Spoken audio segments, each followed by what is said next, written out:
In spite of positive movement today for McDonald's shares, McDonald's has kind of been struggling lately. Sales have been hurting, their reputation has been hurting, and they're now promoting a movie that advises high school students that if they eat McDonald's, they could be following a healthy and balanced diet.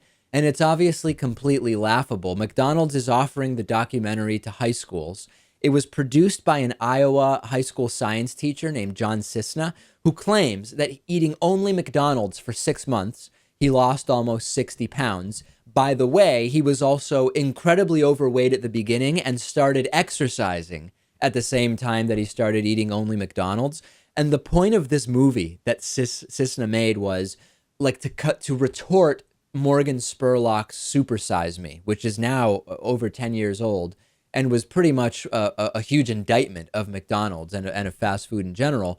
But the difference is Spurlock in Super Size Me started out in pretty good physical shape. He didn't discriminate in his food choices. He purposely ate to excess. He always answered yes when the McDonald's clerks asked if he wanted to supersize. And the concept is really dumb because Cisna started out overweight and out of shape. And then he said, okay, starting today, I'm going to start an exercise regime and I'm not going to eat more than 2,000 calories a day. And he, of the food he ate, it was only from McDonald's.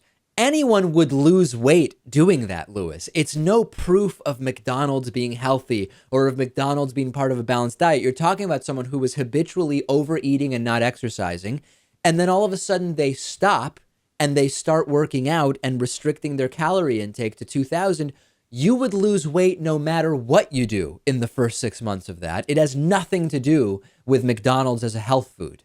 Yeah, I don't think this is an interesting experiment, and I would have some words for this teacher.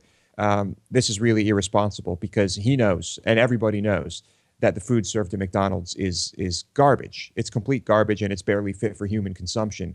And so, suggesting that people eat it at all is just really irresponsible and stupid. Yeah, and McDonald's just absolutely loves it. The Cisna put out the movie, and then McDonald's approached him, and they were saying, oh, we want to make you a brand ambassador, and we're going to pay you now, and we need to set up a great Twitter account for you, and you need to do appearances at schools.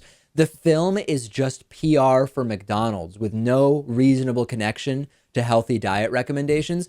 It reminds me of when Coca-Cola funded a scientific study to prove that if you exercise more, you can actually drink more Coke and not gain weight. What a shocker, Lewis.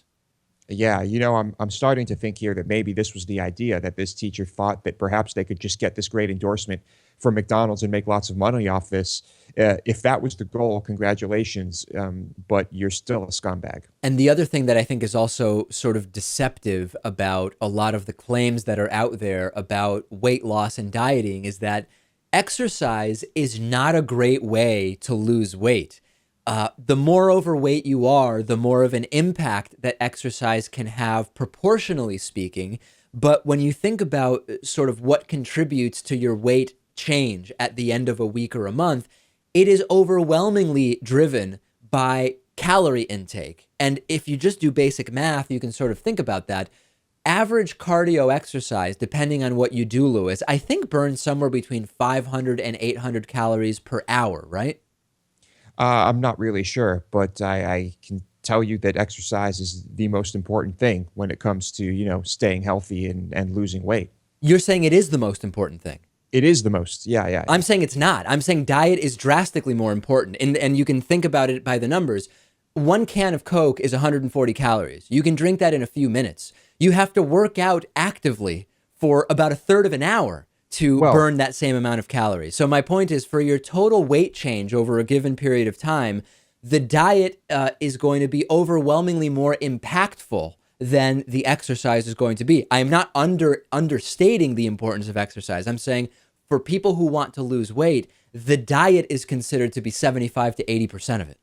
Okay, well, if we're just talking about weight, but overall healthy lifestyle, you do not want to be sedentary, no matter how well you are eating. Oh, couldn't agree more. Absolutely, Right. No question about it. Yeah, I know. I think we got our signals crossed there, so to speak. But yeah. So anyway, the McDonald's, it's part the movie. It's all disgusting. It's all insane. I hope nobody really believes this nonsense.